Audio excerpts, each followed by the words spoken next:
If you don't know Miss Jasmuheen, I'll give you a quick breakdown. Jasmuheen was born in Australia in 1957 to Norwegian immigrants. After a successful career in computer programming and finance, she began researching and then writing empowering metaphysical literature that was based on her own experience of decades of deep meditation, which she began in the early 1970s. In 2000, she was awarded the Ig Nobel Prize for Literature for her controversial book, Pranic, which is available, like many of her 37 books, in 18 languages. Wow. A controversial figure, Jasmuheen's main focus is on world health, world hunger issues, and the projects of the Embassy of Peace, for which she is an ambassador, spending 5 to 6 months traveling each year for the last decades. All right. Now, this book in particular, in this book, Jasmuheen shares her memories and motivations around her public work with living on prana, from her times with Jesus and the disciple Luke to her times in Cathar country and being starved to death during the Inquisition, to the life of a woman in India whose great loss revealed the Breatharian way, to dealing with sadhus and sages in India modern day. All of this and more, much more, Jasmuheen shares, as well as finally revealing the details of some of her most spectacular media trials as she continues to educate the world into this phenomenon.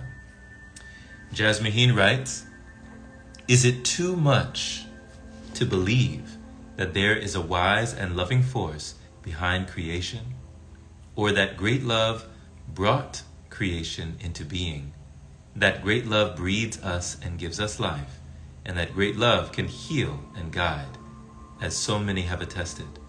Knowing this, is it too difficult to believe that this wise and loving force that exists within and around us can also nourish our physical bodies with their breakfast, lunch, and dinners?" I love that question. All right, so we begin. Introduction. All around the world, people always ask me the why and the when questions. Why did I decide to live on prana as a nourishment source? And when did this begin for me? Other people seem to think that at some point I decided to make a claim that people, including myself, could be free from the need to take physical food and live from prana alone, and that the making of this claim was motivated by a desire to gain attention, sell books, make money, and generally defraud the gullible. To this, I can only sadly smile. For if this was my intention, I would have never have chosen this particular prana as nutrition pathway. Still, people have a right to be skeptical, critical, and disbelieving until re-educated. As we all know now, education is the key to relieving ignorance and fear. Motivation, intention, purity of heart, a higher calling that is beneficial for the world. These are things that often determine our success in life. And so in this small booklet, Memories and Motivations, we hope to provide another layer to the story of the when and why. With our place already recorded in history, via various viewpoints. I like that alliteration there. And with the movie In the Beginning There Was Light currently making its own headlines, we add the following insightful stories of the Breatharian pathway. While I am not what I call a true Breatharian, this life, it is still a subject in which I have gained great learning. Yet, in the following pages, we will simply share stories and minimal insight to explain the how it is possible. As this has been covered in great depth in our previous research manuals, particularly in the book In Resonance, which looks at telepathy, cellular memory, past life phenomena, light beings, universal law, and more, plus the Prana Program manual and the book, The Food of Gods. And that was a book that definitely helped me when I started my journey, The Food of Gods, by Jasmuheen. The following pages will instead focus on the story of my own personal evolution with this pathway. At no point in this life did I ever decide that I wished to stop taking physical food. This was never an interest or even an inner call for me, and yet it happened. This ability or gift simply came about as a natural byproduct of a spiritual initiation I did in 1993. My call or motivation in undergoing this spiritual initiation was about ascension, to merge more deeply and to become one with the divine essence within. To experience Buddha's Pure Land, the kingdom of heaven within, that the teachings of Jesus spoke about when I was 7 years old, imprinting me with the desire to experience this kingdom firsthand. Yet, the universe reflects our own consciousness back to us. Just as our dominant thought forms and heartfelt calls rearrange energy fields within and around us, so somewhere in time, I must have been personally interested in the living purely on light reality. So when did this interest begin, and why? Insight, media motivations, and martyrs. End 1993, Brisbane, Australia. It has been maybe 6 months since I have needed to take any physical food, and while my physical body has adjusted easily, socially and emotionally, the journey has been harder. People react so differently when it becomes obvious to them that I am not eating. Fear, anger, disbelief, worry, and concern for my health, curiosity, awe and admiration, suspicion, and skepticism. The list of reactions is varied and vast. Over the last months, I have begun to withdraw, to speak less of it all, and to arrange social interactions away from meal times so that this way of being remains undetected if possible.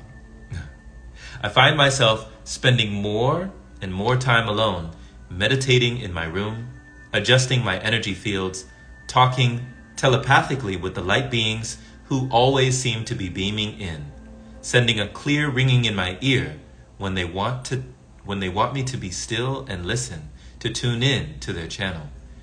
That's very interesting here, as Jasmuheen is talking about the ringing in the ear. I've felt that sensation at different times. Like during the day, I'll have a ringing, like a pinging, but a ringing in my ear. Have you ever felt this? This ringing? And it comes out of nowhere. It's like a frequency, but it's high pitched and it's just in your ear, and you look around and you're like, what's going on?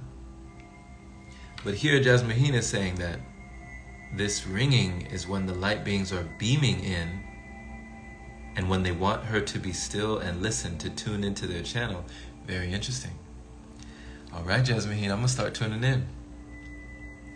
In their world, all I feel is love and peace, acceptance, and a gentle guiding.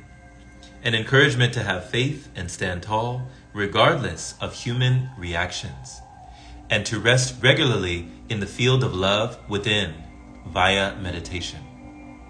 Here I learn so much and begin the art of dematerialization and rematerialization, a topic that intrigues me. Now this is very intriguing to me as well, fascinating topic, dematerializing and rematerializing. I mean, we could just basically call that teleportation, right? Or Like I've heard the abilities of bilocation, being in two places at once, teleportation, instantaneous travel, right? And I've also I had an interview with Christiana El Chayan where she talked about dematerializing and almost getting hit by a truck. She almost got hit by like this huge vehicle that was coming at her because the guy couldn't even see her. He didn't even know she was there, right? She had just come out of a meditation and started walking down the street, and she didn't know that she had dematerialized. And, the guy almost ran her over in the road. And then she rematerialized and came out of her state. So, yeah, it's very interesting, these abilities here. I send my consciousness out of my body and call my molecules to follow. I feel my right foot disintegrating, disappearing. I open my eyes, look down, my foot is gone. Startled and surprised that it worked. My total awareness comes fully back into my physical form, and then it happens. Saint Germain is beaming in. I've heard about Saint Germain. Actually, one of my partners, my previous partners I was in a relationship with, she would consult and channel with Saint Germain, one of the ascended masters, and she called it something like the violet ray. I think it was the violet ray. She said, I work with the blue ray, the violet ray, and all these rays, and I didn't know what she was talking about. But I believed that she believed that this was true. And so I started to look into things, and I realized that there was something that Saint Germain and people in the books like, the teachings of the masters of the Far East were talking about the I am presence. And then I met a guy too, shout out to Sam, and he taught me about the I am presence. He said, I work with the I am. His name was Sam. His name is Sam. He's still alive, still doing great work, I'm sure. Saint Germain was beaming in. The energy in front of me is crackling, violet in its hue, a beam of pulsing light that every cell of my body responds to, intuitively knowing that this master of alchemy is one who has been telepathically hooking in for some time. He is just a beam of light, dancing energy with a specific form that firmly but gently asks, or gently says, it is time to choose. Choose? I telepathically respond. The path of service or the path of self-mastery, he states, referring to my recent reclusive meditations and interest in mastering the molecules for dematerialization practices. Service? I quietly state.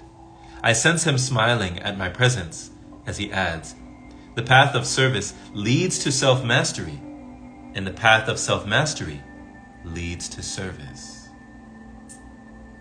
It is a circle, and either choice is fine. Yet I have chosen, and I know that this choice has brought an assignment. I wait. We invite you to speak about this to the global media. My immediate reaction is one of overwhelming, no way! You gotta be joking. It's hard enough living this way among friends, family, and in our spiritual community. The media will rip this to shreds. All of this, I think and feel horrified at the thought, while this gloriously loving being of light patiently waits for my initial reaction to pass. Having been in communication with a dead brother since age 14, then biblical figures, plus the Ascended Masters from 1987 on, clairaudience has become familiar. Now, of course, you know about clairaudience. Clairaudience, I hear things. Clairvoyance, I see things. Clairsentience, I feel things. And claircognizance, I know things, right? So, Jasmuheen is saying that she has had the ability of clairaudience for many years. I have a question, he states, again speaking mind to mind. Where our communion is the clearest. I listen. Saint Germain gently asks, Is this truly possible for you? He is asking if I know with every fiber of my being that prana alone is nourishing me. Of course, it is. You all know this. I know they knew. The question seems redundant until he says something like, so if you know this as truth, then as you also know every second, a child is dying of hunger-related disease. And knowing what you know, can you live with yourself morally and not share this information?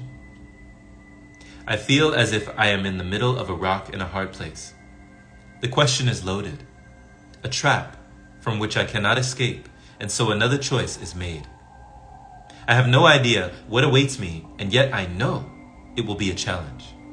I feel unprepared, ill-informed. I am still trying to understand it all myself. At this point, all I know is that the 21-day process that I underwent months before had taken away all my hungers. The how and the why of it all still remained elusive.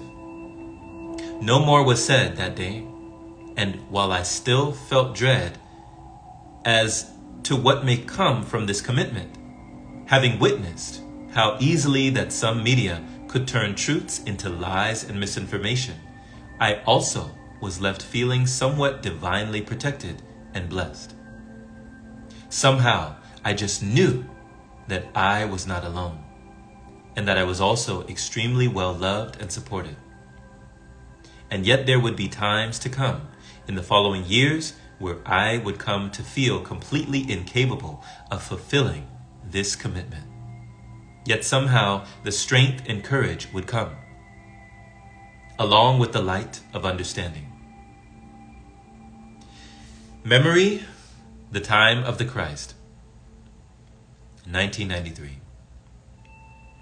It is the end of 1993, a few days after my visit from Saint Germain, and I allow myself now to sink deeper into meditation as a familiar peace engulfs me.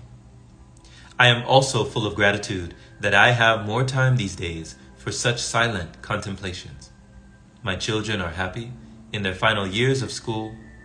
My housemate and I get along in a mutually supportive manner, and the rent is paid even though I have been unable to get work in my usual profession as a computer programmer in financial arbitrage arraignment. Now this is interesting because 1993, I was 3 years old, and here she talking about doing all this. And she had a whole family. I didn't even know that. After the company I worked for closed, all doors back to that field have remained firmly shut, regardless of repeated application. I know my destiny now lies elsewhere, and I have learned to be grateful for all the good in my life. It's good practice. Gratitude is the attitude. It is in this mood of peace and gratitude that I sense again, one day in deep meditation, the presence of Saint Germain. It is time to release the pattern of the martyr within you, he states. I didn't know I held this pattern, yet cellular memory is deep, hiding much from our conscious mind. I had recently finished reading Dr. Deepak Chopra's book, Ageless Body, Timeless Mind. So I knew that all of our experiences of previous timelines were held like video movies in ourselves. In Saint Germain's presence, I allow myself to relax deeper, again into meditation, and then the visions begin to flow. Jesus has already been crucified, but I am now also hanging on a rough wooden cross, and I look down at my tall, lanky body, seeing it again for the first time in nearly 2,000 years. My eyes are pulled further downward by the grief, the sobs of an older woman below me, my mother of the time, who I immediately recognize as my second daughter in this life today. Her sorrow is overwhelming. Her heart is breaking. Why couldn't I say it? Her heart yells in anger at me. 3 simple words. Why couldn't you say it? And then you would have lived. Over and over, she directs these thoughts to me, confused, angry, and heartbroken at what she is now witnessing. "I deny him," were the words I couldn't say when the soldiers had come, and so here I was, strung up by the wrist with rope. Not nails, still suffering just the same. As I re-experienced my death that life, dying as a martyr for a cause, I felt subtle currents of energy shift and be released within me so that I would not be the martyr again this life. A change in thought forms, a cellular energy release and realignment, and the game can shift as we free ourselves from limiting storylines of a past. Like attracts like, as we know, and so all of this needed to be changed so that I would not set up the martyr game again. Dying of asphyxiation. Asphyxiation is not a pleasant death, as the body grows weaker from the lack of food and water, and so cannot keep itself upright on the cross. Eventually, even the strength of my youth failed me. My death sped up my blood loss due to a spear someone just embedded in my back. So many emotions passed through me in the reliving of this time. Yet soon the vision stopped, for enough had been done that day. Over the years, more visions came of my time as an apprentice to the disciple Luke, and we share this story here, as it was my introduction to the way of love, so I could be a breather of God. 2,000 plus years ago now, in that my life interest was in herbs and healing, and so I was apprenticed at a young age to Luke. My job was to mix and dispense the medicines Luke would prescribe, to find and gather herbs and healing plants from the world of nature around us, or to procure them from the merchants passing through. When my work was done, I would sometimes follow Luke, who often mysteriously disappeared as he spent longer and longer time away from the clinic where we were based. While he never neglected his duties as a physician, I missed his cheerful company and was intrigued by where he went. To the degree that I had begun to also slip away from work as often as I could. Wishing to remain undetected, I would sit at a distance and watch as Luke and the others gathered at the feet of the most beautiful being of light. For the energy that radiated out from Jesus was supreme nourishment for my soul, and so I fell in love. It was interesting to gain the insights that I gained that day, as what I learned challenged my relationship with my daughter, who had been my mother at the time of Luke and the Christ. The changes between us were subtle, yet I understood the modern-day dynamics between us even more. It also allowed me to energetically shift myself into a different energy, beam in life's matrix, minus the me who'd felt the need to be martyred. Mesmerized, captivated, words could not describe the feeling I had as I watched and listened to all he had to say. And so, when all was done, and his crucifixion had ripped apart our hearts, and our tears had emptied our souls, for me, the light had gone from life, leaving me in a world that felt so dark and cruel. By the time the soldiers began to terrorize us, all with the threat of death, if we did not recant and deny, I no longer cared about my life, and to deny the existence of such loving light would have been to deny all that I held dear. I could not have lived with that denial and felt it was better to die with a heart filled with the truth of his love. It took a year for these visions to be woven into their story about the power of the way of love, and for the next chapter in the why and the when to come. Wow. Wow. We'll go ahead and stop right here for now. And wow. So these are memories and motivations, and also meditations, Breatharian Pathways by Jasmuheen, which they call the godmother of Breatharianism. And Thank you so much for listening. Thank you for listening. And definitely, I trust that the rest of your life and the breath of your life will be the best of your life. My friend, this has been Jerome Shaw, host of the TOP, that's the Open Palm Podcast. And you can check that out wherever your podcast is played. You'll find mine. And definitely check out the website that we have for you with books just like this, audios, tons of videos for your listening and viewing pleasure. That is on patreon.com/Pranic Path. And you can check it out there. Always a treasure. Much love. It's a pleasure. Enjoy the rest of your day. Much love your way. Take care.